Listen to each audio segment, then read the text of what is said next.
कार्यक्रमको साथमा राष्ट्रिय वाणिज्य बैंक, किनकि हामीले बुझेका छौं आफ्नो भनेको आफ्नै हुन्छ। कुमारी बैंक, सबैका लागि सधैँका लागि। ग्लोबल आइएमई बैंक, सबैका लागि बैंक।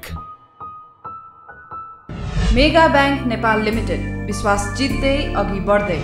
लक्ष्मी बैंक, लक्ष्य छ, लक्ष्मी बैंक छ।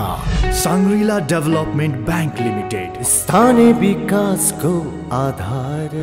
Prime Life Insurance Company Limited, सुरक्षित भविष्य। Lumbini General Insurance Company Limited, ensuring risks for prosperity. NIBL Ace Capital, managing shares, managing investments. भारतका विभिन्न प्रदेशमा कुखुरा र चरा मर्न थालेपछि नेपालमा पनि उच्च जोखिम बढेको छ। त्यसै विषयलाई मध्यनजर गर्दै नेपाल सरकारले तत्कालका लागि भारतबाट कुखुरा तथा मासुजन्य वस्तु आयातमा रोक लगाएको छ। उता आगामी वैशाखमा गर्ने घोषणा गरेको मध्यावधि निर्वाचनका लागि बजेट निर्माणको तयारीमा निर्वाचन आयोग लागेको छ। निर्वाचनका लागि करिब 30 अर्ब रुपैयाँ खर्च हुने प्रारम्भिक अनुमान छ। नमस्कार, कार्यक्रम अर्थको आजको श्रृङ्खलामा म आकांक्षा उपाध्याय स्वागत गर्दछु। आज हामी 5 महिनामा राजस्व चुहावट गर्ने 117 जना विरुद्ध अदालतमा मुद्दा, पेट्रोलियम पदार्थ भण्डारणको क्षमता वृद्धि गर्दै आयल निगम र कृषिमा वैदेशिक लगानीबारे व्यवसायिकै मत बाँझियो लगायत साताका थप आर्थिक गतिविधि लिएर उपस्थित भएका छौँ। आउनुहोस् साझाको कार्यक्रम सुरु गरौँ। कृषि क्षेत्रमा विदेशी लगानी भित्र्याउन लगाइएको प्रतिबन्ध नेपाल सरकारले फुकुवा गरेसँगै व्यवसायीहरू नै दुई ध्रुवमा विभाजित भएका छन्। 28 वर्ष अघि बनेको विदेशी लगानी ऐनमा नै कृषि लगायत अधिकांश क्षेत्रमा विदेशी लगानी खुल्ला गरिएकोमा 2 वर्ष अघि बनेको विदेशी लगानी तथा प्रविधि हस्तान्तरण ऐन 2075 मा त्यस्तो लगानीलाई रोक लगाइएको थियो। तर सरकारले अहिले सो ऐनलाई संशोधन गरेर कृषिमा शर्तसहित विदेशी लगानी खुल्ला गरेको छ। सरकारले यस्तो निर्णय गरेसँगै केही कृषि उद्यमीहरूले उक्त निर्णय खारेजीको माग गर्दै विरोध जनाएका छन्। तर केहीले भने कृषिमा विदेशी लगानी भित्र्याउने निर्णय सकारात्मक भएको बताएका छन्। हामी चाहिँ विदेशी लगानीसँग डराउनु पर्ने केही छैन। अझै हाम्रो क्षमता अनुसार हामीले जति लगानी गरे पनि नपुग्ने रहेछ। यो कुरा मैले देखेँ यो पछिल्लो 2 वर्षमा। र इम्पोर्ट झन्झन बढेकै छ। त त्यसलाई चाहिँ इम्पोर्टलाई घटाउनको लागि पनि विदेशी लगानी आयो भने पैसा मात्रै आउँदैन, नयाँ सिप पनि आउँछ, टेक्नोलोजी पनि आउँछ। अनि भोलि गएर यहाँको हामीहरूले पनि सिक्छौँ, साना किसानहरूले पनि सिक्छन्। र खास गरिकन साना किसानहरूलाई त धेरै ठुलो फाइदा पनि हुन्छ विदेशी लगानी आयो। त्यो कसरी भन्नाले अब जस्तै डेरीको कुरा गरौँ एकछिनको एक्जाम्पलको लागि। अहिले हामी धुलो दुध 5 अरबको जति इम्पोर्ट गरिरहेका छौँ। हामी चिज बटर घरमा खाने के हो? म तपाईँलाई नै सोध्छु के खानुहुन्छ? त त्यो नेपाली चिज र बटर त हामी घरमा खाइरहेका छैनौँ। प्रायः मैले धेरैजनालाई सोधेँ यो एफडिआईको कुरामा। हामी चाहिँ घरमा युज गर्ने चाहिँ जुन कुरा हामी इम्पोर्ट गरिरहेका छौँ सबभन्दा पहिले त्यसलाई रोक्नु आवश्यक छ। त्यसको लागि यदि हामी त्यो किसिमको हामीलाई प्राविधिक ज्ञान छैन या हामीसँग त्यति ठुलो पुँजी छैन भने विदेशी लगानी आयो भने त झन् राम्रो हुन्छ नि। विदेशी लगानी नेपाल भित्र्याउँदा नयाँ सिप र प्रविधिको विकाससँगै प्रतिस्पर्धी क्षमता समेत वृद्धि हुने तर्क छ। तर स्वदेशमै सञ्चालनमा रहेका उद्योगहरूको संरक्षणमा भने सरकारले विशेष ध्यान दिनुपर्ने सुझाव उनीहरूको छ। भएको उद्योगहरू विस्थापित हुनु हुँदैन, यो कुरामा म पनि सहमत छु। त्यो विस्थापित नभइकन आएर झन् मार्केट फराकिलो बनाउँछ भने त्यसमा समस्या बिल्कुलै छैन। यो एक्जाम्पलमा अरू पनि यसैमा थपेर एक्जाम्पल दिन चाहन्छु। पहिला वाणिज्य बैंक नेपाल बैंक हुँदाखेरि 2टा मात्रै बैंक थियो। त्यसपछि विदेशी लगानीमा इन्डो स्विस बैंक आयो, नेपाल अरब बैंक आयो, त्यसपछि स्टैन्ड चार्ट बैंक आयो, एसबीआई बैंक आयो। त्यो आइसकेपछि प्राइभेट बैंकहरू पनि आए। आज हेर्नुहोस् ब्याङ्किङ इन्डस्ट्री कहाँ पुग्यो। होइन भने नेपाल बैंक र वाणिज्य बैंक 2टा मात्रै भएको भए देशको के विकास हुन सक्थ्यो? यतिको विकास हुन सम्भव थियो? सम्भवै थिएन। त्यस्तै तपाईँ यो टेलिकममा हेर्नुहोस्। पहिला एनटिसी मात्रै थियो, एनसेल आयो। एनसेल आएपछि कतिको विकास भएको छ, कति रेटहरू घटेको छन्, कतिसम्म हामी कहाँसम्म पुग्यौँ। तर उक्त सरकारी निर्णयको विरोधमा रहेका व्यवसायीहरूले भने निर्णय फिर्ता नलिए कडा आन्दोलनमा उत्रने चेतावनी दिएका छन्। व्यवसायीहरूका अनुसार कृषि क्षेत्रमा अहिले 85 अर्ब रुपियाँ भन्दा बढी स्वदेशी लगानी रहेको छ। हामीसँग आयल निगम सम्बन्धी सामग्री बाँकी नै छ, त्यसअघि छोटो ब्रेक।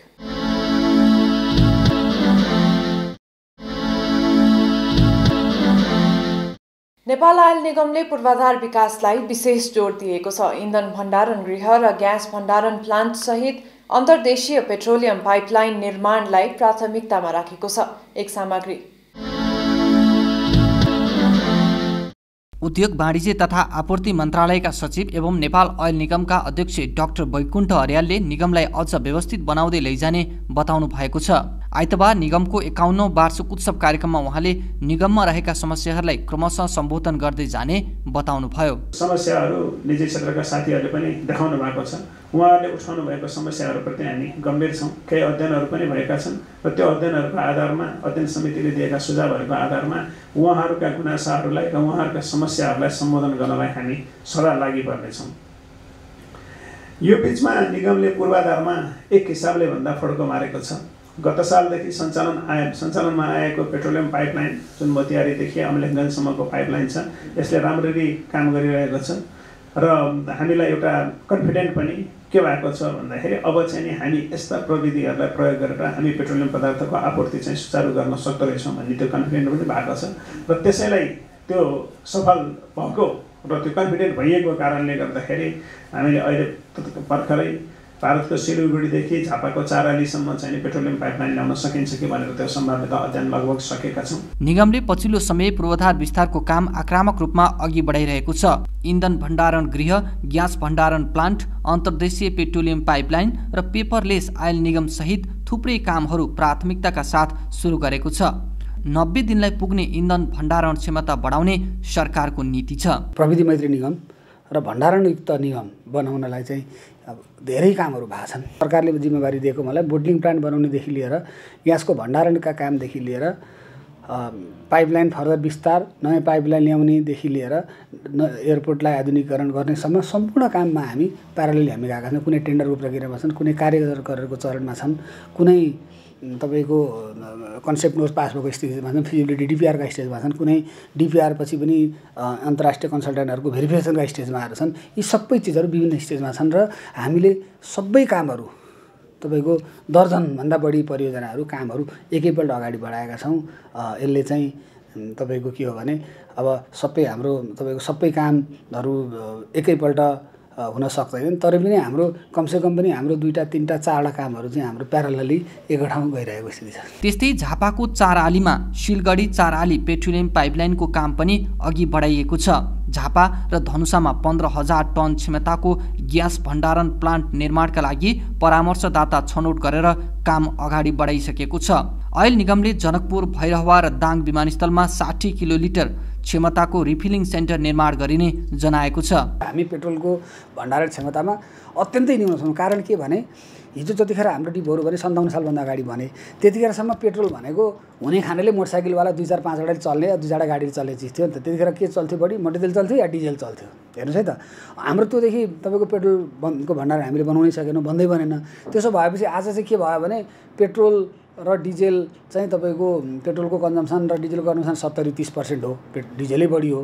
तर के हो भने भण्डारणको हिसाबमा हेर्नुहुन्छ भने 10 र 90 हो। अहिले चाहिँ 10% टोटल क्षमतामा 10% जति मात्रै हाम्रो पेट्रोलको भण्डारण छ, 90% चाहिँ डिजेलको भण्डारण छ। तर यता डिमान्ड सप्लाई हेर्नुभयो भने चाहिँ 70-30 हो, 30% पेट्रोल 70% डिजेल। यसो गर्दाखेरि पनि त्यो डिफ्रेन्स जुन छ 20% को डिफ्रेन्स छ नि हैन, त्यो डिफ्रेन्स चाहिँ हाम्रो अहिलेको कन्भर्सनले जुन मटेरियलको ट्याङ्कलाई पेट्रोलमा कन्भर्ट गर्छ त्यो अगाडि बढ्यो। अब भण्डारण क्षमताको थप विस्तारको कुरामा चाहिँ अब हामीले 3टा ठाउँमा चाहिँ हवाई इन्धन, भण्डारणयुक्त हवाई इन्धन चाहिँ हामीले त्यो कामै अगाडि बढाइसकेका छौँ, झापामा, जनकपुरमा र दाङमा हैन। त्यस्तै गरी तपाईँको हामीले डिपिआरहरू चाहिँ धेरै ठाउँको सकिसकेका छौँ र भन्नै पर्ने चाहिँ के हो भने 50 वर्ष अब नेपालमा एलपिजी ग्यास आउन थालेको। 50 वर्षको इतिहासमा निगमसम्म एलपिजीको 1 लिटरको एलपिजीको भण्डारण छैन। हामीले जस्ट ट्याङ्करबाट व्यवसायलाई त्यो फेसिलिटेट मात्रै गर्दा। पहिलो चरणमा नेपालको 75 करोड र भारतको 3 अर्ब 20 करोड रुपियाँमा निर्माण भएको मोतिहारी अमलेखगञ्ज पेट्रोलियम पाइपलाइनलाई चितवनसम्म विस्तार गर्ने काम पनि अघि बढेको निगमले जनाएको छ। मोतिहारी अमलेखगञ्ज पेट्रोलियम पाइपलाइनले गत वर्ष निगमको ढुवानी बापतको 1 अर्ब 47 करोड रुपियाँ बचत भएको छ। पेट्रोलियम पाइपलाइनको चाहिँ पूर्ण रूपमा हाम्रो क्षमता उपयोग गर्न सकेका छैनौँ। यसपालि यो जनवरीदेखि चाहिँ हामीले रक्सोल डिपो चाहिँ बन्द गरिदिने, रक्सोल डिपोबाट डिजेल नल्याउने भनेर हामीले जनवरी अन्तिमदेखि हामीले करिब तयारी गरेका छौँ। रक्सोल डिपोले अहिले पनि करिब 30,000 किलोलिटर जति चाहिँ मासिक त्यहाँबाट हामीले राखेका थियौँ, त्यो पनि पाइपलाइनबाट ल्याउने। अहिले अघिल्लो वर्ष करिब पाइपलाइनबाट 40,000 किलोलिटर मासिकको हिसाबमा थियो भने अब यो अस्तिको महिनामा हामीले 1 लाख किलोमिटर ल्याइसक्यौँ। अब हरेक महिना 1 लाख किलोमिटर ल्याउने। अब यसपालि हामीले पाउने 2 अर्ब बचायौँ। 20% ग्रोथ कम छ, 10% टोटल अघिल्लो वर्षभन्दा ग्रोथ कम भयो। हाम्रो हरेक वर्ष 10% ग्रोथ छ, 20% ग्रोथ, 20% हाम्रो तपाईँको करिब चाहिँ हाम्रो कम हुँदा पनि हामीले पाउने 2 अर्ब बचायौँ र यति थोरैमा। र यसलाई पुनः सदुपयोग गर्ने हो भने त हाम्रो अहिलेको 5.5 अर्ब हो ढुवानी भाडा गत वर्षको, होइन? 5.5 अर्ब ढुवानी भाडामा हाम्रो 2 अर्बमा झर्छ। 3.5 अर्ब रुपियाँको पाइपलाइन सदुपयोग गर्दाखेरि वर्षको 3.5 अर्बको बचत छ। अहिले हामीले 2 अर्ब बचायौँ, फर्दर 1.5 अर्ब बचाउन सक्छौँ हामी। यस्तै कोरोना सङ्कटले समग्र अर्थतन्त्रलाई धराशायी बनाइरहँदा निगमले भने गत आर्थिक वर्ष 2076-77मा 12 अर्ब 87 करोड रुपियाँ नाफा कमाएको छ। अन्तर्राष्ट्रिय बजारमा आएको मूल्यको उतार चढावसँगै स्वचालित मूल्य प्रणाली लागू गरेपछि निगमले नाफा कमाउन थालेको हो। 12 अर्ब चान्चुन चाहिँ हाम्रो नाफा भयो। अब त्यसमध्येमा हाम्रो चाहिँ यो अब चाँडै नै एउटा साधारण सभा पनि हुँदैछ। 28 गते हाम्रो साधारण सभा पनि हुँदैछ। नेपाल सरकार अन्तर्गत चाहिँ हाम्रो यो उद्योग वाणिज्य तथा आपूर्ति मन्त्रालय, अर्थ मन्त्रालय, वाणिज्य आपूर्ति तथा उपभोक्ता संरक्षण विभाग छन्, होइन? नेसनल ट्रेडिङ लिमिटेड छ, त्यस्तै राष्ट्र बिमा कम्पनी लिमिटेड छ, नेपाल ब्याङ्क लिमिटेड छ, राष्ट्र वाणिज्य ब्याङ्क छ।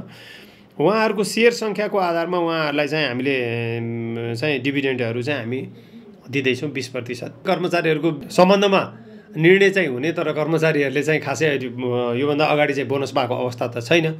तर जुन हिसाबले कोभिडको समयमा पनि निगमका कर्मचारीहरू दिनरात खटेर काम गर्नुभयो, विगतमा पनि मेहनतका साथ काम गरिरहनु भएको छ। मुलुकभरि कहीँ पनि पेट्रोलियम पदार्थको अभाव छैन। जुन हिसाबले व्यवस्थापन गर्नुभएको छ, दिनरात भनेर खट्नु भएको छ, ती कर्मचारीलाई पनि नेपाल सरकारको ऐन नियमले तोके अनुसार पाउनुपर्ने कुरामा चाहिँ छुट्याउनु पर्छ भन्ने किसिमको कुरो चाहिँ छ। लामो समयदेखि घाटामा रहेको निगम 5 वर्ष यता भने नाफामा सञ्चालन भइरहेको छ। बिजनेस राउन्डअप लगायत थप सामग्री बाँकी नै छ, हामी सँगै रहनुहोला।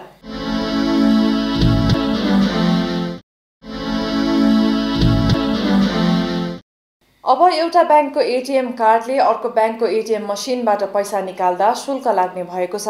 राष्ट्र ब्याङ्कका अनुसार यो व्यवस्था माघ 1 देखि लागू हुनेछ। त्यस्तै सरकारले उच्च आय भएका युरोपेली मुलुकसँग श्रम सम्झौता गर्न ढिलाइ गरेको छ। श्रम मन्त्रालयका अनुसार नयाँ गन्तव्य मुलुकको खोजीका रूपमा Germany, Portugal, Poland, Romania, Turkey लगायतका देशलाई राखेको छ। थप आर्थिक सामग्री सहितको अबको प्रस्तुति बिजनेस राउन्डअप।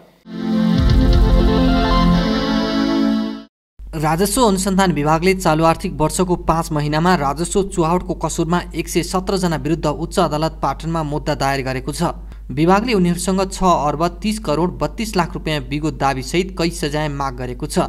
विभागले गत वर्ष राजस्व चुहावटको कसुरमा 320 जना विरुद्ध मुद्दा दायर गरेको थियो। मूल्य अधिकार, अन्तशुल्क, आयकर राजस्व चुहावटमा चाहिँ विशेष फोकस गरिएको छ र अहिले चालु आर्थिक वर्षमा मात्रै हामीले चाहिँ विभिन्न 22 वटा कसुरमा 117 जना विरुद्ध चाहिँ करिब 6 अर्ब 30 करोड जति बिगो माग दाबी लिएर मुद्दा दायर गरेका छौँ। त्यसमा खास गरी विगतमा आर्थिक वर्ष 70-71 अथवा 71-72 देखि 74-75 र केही 75-76 सुरुको 3-4 महिनासम्मको अवधिमा प्रयोग भएका झुटा नक्कली बिलबिजकहरू को विषयमा हामीले चाहिँ गम्भीर ढङ्गले अनुसन्धान गरिरहेका छौँ र त्यस्ता बिलबिजक बिक्री गर्ने करिब 200 फर्म हामीले पहिचान गरेर ती फर्म र त्योसँग सम्बन्धित मान्छेहरूमाथि चाहिँ मुद्दा दायर गर्ने क्रम चाहिँ अन्तिम चरणमा पुगेको छ। अब केही 1-2 केसहरू बाँकी छ भने तिनीहरूसँग बिल खरिद गरेर राजस्व चुहावट गर्नेहरूमाथि पनि हामीले अनुसन्धान कारबाही अगाडि बढाएका छौँ। करिब 60 वटा फर्म जतिको मुद्दा दायर गरिसक्यो, अरूको अनुसन्धानको क्रममा छ र यसमा करिब चाहिँ 15 अर्ब जतिको चाहिँ झुटा नक्कली बिलबिजक चाहिँ त्यो समयमा प्रयोग भएको देखिएको छ। अनुसन्धान हामीले अहिले सम्पन्न गरे पनि यो घटना चाहिँ आर्थिक वर्ष 71-72 देखि 74-75 सम्मको बढी देखिया छ र 75-76 को सुरुको 3-4 महिनामा केही छिटफुट देखिया छ भने त्योभन्दा पछिल्लो अवधिमा यस्तो खालको प्रवृत्ति अहिलेको सरकार आइसकेपछि देखिएको छैन। त्यस्तै विभागले राजस्व चुहावट नियन्त्रण अभियानलाई थप प्रभावकारी बनाउन आफ्नो सेवालाई पनि प्रविधि मैत्री बनाउँदै लगेको जनाएको छ। गत आर्थिक वर्षदेखि सञ्चालनमा ल्याएको मालवस्तु तथा ढुवानी साधनको अनुगमन प्रणाली VCTS सेवा पनि प्रभावकारी बन्दै गएको बताइएको छ। राजस्व सङ्कलन गर्ने निकायमा सही ढङ्गले राजस्व सङ्कलन होस् र सरकारले प्राप्त गर्ने जुन कानुन बमोजिम प्राप्त गर्ने राजस्व प्राप्त होस् भनेर त्यसको लागि अनुकूल वातावरण निर्माण गर्नको लागि हामीले चाहिँ उनीहरूलाई सहजीकरण गर्ने हाम्रो छानबिन अनुसन्धानले त्यसलाई चाहिँ सहयोग पुग्ने काम नै गरेको हुन्छ र अहिलेको कोभिडको यस्तो प्रतिकूल अवस्थामा पनि गत आर्थिक वर्षको यसै अवधिमा सङ्कलन भए बराबर जस्तो चाहिँ राजस्व सङ्कलन भइराखेको आधारबाट पनि हामी के भन्न सक्छौँ भने यी गरिएका सुधारहरू र हामीले गरेका छानबिन अनुसन्धानका कामहरूबाट प्रत्यक्ष अप्रत्यक्ष रूपमा त्यसमा चाहिँ सकारात्मक प्रभाव परेको छ र एउटा चाहिँ स्वस्थ व्यावसायिक वातावरण निर्माण गर्न महत्त्वपूर्ण चाहिँ भूमिका निर्वाह भएको चाहिँ देखिन्छ र राजस्व चुहावट नियन्त्रण गर्ने कार्य र विदेशी विनिमय अपचलनको अनुसन्धान छानबिन गर्ने कार्यमा राजस्व अनुसन्धान विभाग एकदमै प्रतिबद्ध छ। विभागले आगामी दिनमा राजस्व छली तथा आर्थिक अपराध नियन्त्रणलाई विशेष प्राथमिकता दिने बताएको छ। राष्ट्रिय वाणिज्य ब्याङ्कले ब्रान्ड एम्बासडरमा मिस नेपाल नम्रता श्रेष्ठलाई नियुक्त गरेको छ। शुक्रबार ब्याङ्क र मिस नेपाल आयोजक संस्था दि हिडन ट्रेजर बीच ब्रान्ड एम्बेसडर नियुक्तिको सम्झौता भएको हो। ब्याङ्कका प्रमुख कार्यकारी अधिकृत किरण कुमार श्रेष्ठले ब्याङ्कले दिइरहेको आधुनिक ब्याङ्किङ सेवाको बारेमा ग्राहकहरूमा थप जानकारी दिई व्यवसायलाई प्रबोधन गर्न ब्रान्ड एम्बेसडर नियुक्त गरिएको जानकारी दिनुभयो। ब्याङ्कले हाल 77 जिल्लामा 245 वटा शाखा कार्यालय, 205 वटा ATM र 93 वटा शाखा रहित ब्याङ्किङ मार्फत सेवा दिँदै आएको छ। लुम्बिनी विकास ब्याङ्कको 13औं वार्षिक साधारण सभा सम्पन्न भएको छ। कोरोना संक्रमणको त्रासका कारण ब्याङ्कले आइतबार भर्चुअल माध्यमबाट साधारण सभा आह्वान गरेको हो। उक्त साधारण सभाले शेयर धनीहरूलाई 10% लाभांश वितरणको प्रस्ताव पारित गरेको छ। ब्याङ्कले 7% बोनस शेयर र कर प्रयोजनार्थ 3% नगद लाभांश दिएको छ। यस्तै अन्य कुनै ब्याङ्क तथा वित्तीयलाई गाभ्ने, गाभिने वा प्राप्ति सम्बन्धी अख्तियारी पनि साधारण सभाले सञ्चालक समितिलाई प्रदान गरेको छ। हामी पनि जान सक्छौँ। राम्रो हामीलाई अफर आयो भने हामी पनि अरूसम्म जान सक्छौँ। यो त सबैको हितको उसको लागि गरेर हामी जाँदैन जाने हैनौँ। तर नत्र भने चाहिँ हामी चाहिँ हतरपत्त मर्दरमा अरूसित बिलियन भेट चाहिँ हामी जाँच लाग्छ जाँदैनौँ। किनभने नेपाल सरकारको नियमअनुसार गर्नुपर्ने कुरा गरेपछि राष्ट्र ब्याङ्कको रुल अनुसार हामी बसि नै रहन्छौँ। तर चाहिँ नगर्ने भन्ने कुरा चाहिँ छैन। मर्दर हुनसक्छ तर राम्रो अफर पायो भने किन नगर्ने। बोर्डमा आएर कुरा कुनै केही भएको छैन। अनौपचारिक डाइरेक्टरहरूसित कोही व्यक्तिसित मेरो पनि भयो होला, कोही डाइरेक्टर साहबहरूसित, सिओसित, कुनै म्यानेजरसित भयो। त्यो अनौपचारिक मलाई केही त्यो भन्नु छैन। तर औपचारिक रूपबाट कुनै पनि संस्थासँग मर्ज गर्ने या कुनै पनि प्रपोजल कुनै पनि आएको छैन। तर हामी शाखा चाहिँ पूर्वतिर खोला हो। गत वर्षको चाहिँ नाफाबाट चाहिँ हामीले चाहिँ 7% को दरले चाहिँ बोनस सेयर र 3% चाहिँ हामीले क्यास डिभिडेन्ड दिन्छौँ। अनि त्यो क्यास डिभिडेन्डमा चाहिँ हाम्रो ट्याक्स पनि काट्छ। त्यसले गर्दा चाहिँ हामीहरूको चाहिँ लगभग 2 अरब 83 करोड जति चाहिँ हाम्रो चाहिँ चुक्ता पुँजी पुग्छ। गत वर्ष ब्याङ्कको व्यवसायमा 30% कमी आएको थियो। कोरोना संक्रमणका कारण व्यवसाय वृद्धिमा पुगेको अवरोध र नेपाल राष्ट्र ब्याङ्कको निर्देशन अनुरूप कोरोना प्रभावित व्यवसायीलाई दिएको ब्याज छुट लगायतका कारण नाफामा कमी आएको बताइएको छ।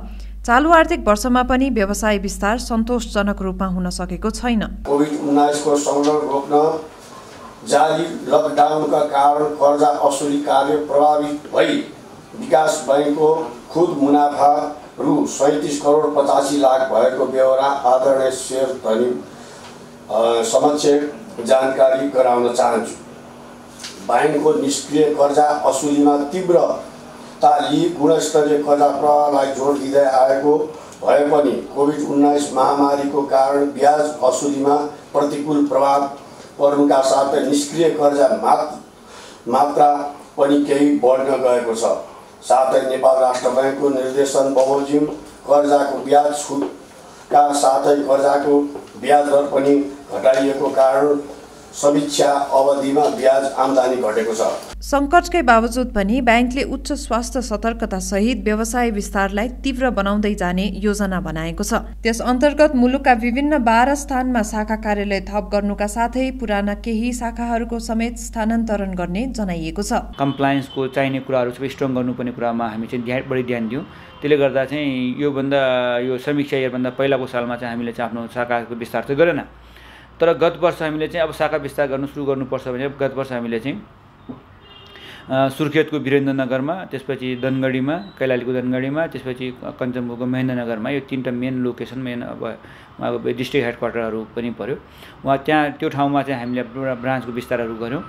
अनि सँगसँगै चाहिँ अब चाहिँ हामीले अझ प्राइम लोकेसनमा हाम्रो केही शाखाहरूको चाहिँ मतलब उपस्थितिहरू चाहिँ हाम्रो अलि कम भएको हामीले महसुस गरिरहेको छौँ। त्यही कारणले हामीले चाहिँ यो आर्थिक वर्षमा चाहिँ प्लानिङमा चाहिँ हाम्रो चाहिँ 12वटा चाहिँ ब्रान्चहरू खोल्ने भने हाम्रो चाहिँ प्लानिङमा छ। त्यो अनुसार चाहिँ हामीले अलरेडी एउटा मङ्गल बजारमा चाहिँ काठमाडौँ मङ्गल बजारमा चाहिँ पाटनमा ब्रान्च खोलिसकेको अवस्था छ। 3वटा ब्रान्चको चाहिँ हामीले चाहिँ सञ्चालक समितिबाट स्वीकृति लिएर हामीले घरको लागि अलरेडी चाहिँ एड निकालिसकेको अवस्था छ। त्यसले गर्दा चाहिँ योपालि हाम्रो 12वटा ब्रान्च खोल्ने चाहिँ प्लानिङमा चाहिँ हामी हिँडिरहेको छौँ। ब्याङ्कको हालको चुक्ता पुँजी 2 अर्ब 71 करोड रुपैयाँ रहेको छ। बोनस सेयर वितरणपछि ब्याङ्कको चुक्ता पुँजी 2 अर्ब 95 करोड रुपैयाँ पुग्नेछ। बीमा समितिका अध्यक्ष चिरञ्जीवी चापागाईको 4 वर्षे कार्यकाल सकिएसँगै नयाँ अध्यक्षका लागि दौडधुप सुरु भएको छ। बीमा क्षेत्रको नियामक निकाय बीमा समितिको अध्यक्ष बन्न वर्तमान अध्यक्ष चापागाईसहित दर्जन बढीको नाम चर्चामा छ।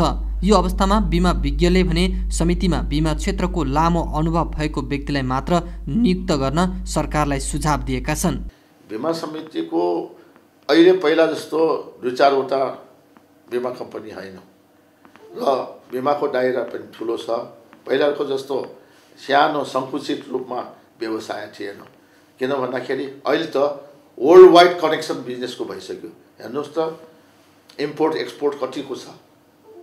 त्यसैले थाहा हुन्छ कि विगत 10 वर्षमा कति बढ्दै गयो। त्यो भएको हुनाले चाहिँ म के भन्न चाहन्छु भन्दाखेरि यो सबै बुझ्ने खालको चाहियो। अब आउने बित्तिकै एकजनाले मार्केट छैन भनेर रोकेर राखेको जुन त्यो लाइसेन्सहरू त्यसलाई एकैचोटि आउने बित्तिकै फाडारा दिन थाल्यो।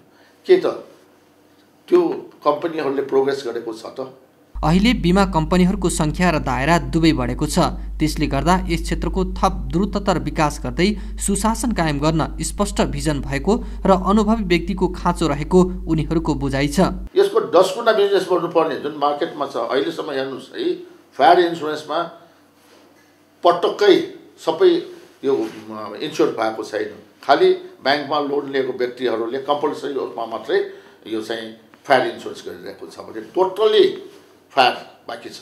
सुन्नुहोस् है, त्यस्तै अब एक्सिडेन्टल इन्सुरेन्स भन्दाखेरि जुन यो केटाकेटीको बिमा इत्यादि इत्यादि होइन, त्यो धेरै किसिमको बिमाहरूको कभरेज भएको छैन। त्यस कारणले बिजनेस प्रशस्त छ तर त्यो एक्सप्लोर गर्न सकेको छैन। हाल कुल जनसङ्ख्याको 27% जनतामा बिमाको पहुँच पुगेको छ भने 40वटा कम्पनी सञ्चालनमा छन्। यी थिए आजका प्रस्तुतिहरू। थप आर्थिक गतिविधिका लागि हाम्रो अफिसियल वेबसाइट www.arthakatha.com लगइन गर्न सक्नुहुनेछ। आजको निर्धारित समय सकिएको छ। म लगायत सम्पूर्ण युनिटलाई बिदा दिनुहोस्। नमस्कार। यस कार्यक्रमको साथमा राष्ट्रिय वाणिज्य ब्याङ्क, किनकि हामीले बुझेका छौँ आफ्नो भनेको आफ्नै हुन्छ। कुमारी ब्याङ्क, सबैका लागि सधैँका लागि। ग्लोबल आइएमई ब्याङ्क, सबैका लागि bank. Mega Bank Nepal Limited, विश्वास जित्दै अघि बढ्दै। लक्ष्मी ब्याङ्क, लक्ष्य छ, लक्ष्मी ब्याङ्क छ। साङ्ग्रिला डेभलपमेन्ट ब्याङ्क लिमिटेड, स्थानीय विकासको आधार। Prime Life Insurance Company Limited, सुरक्षित भविष्य। Lumbini General Insurance Company Limited, ensuring risks for prosperity. NIBL Ace Capital, managing shares, managing investments.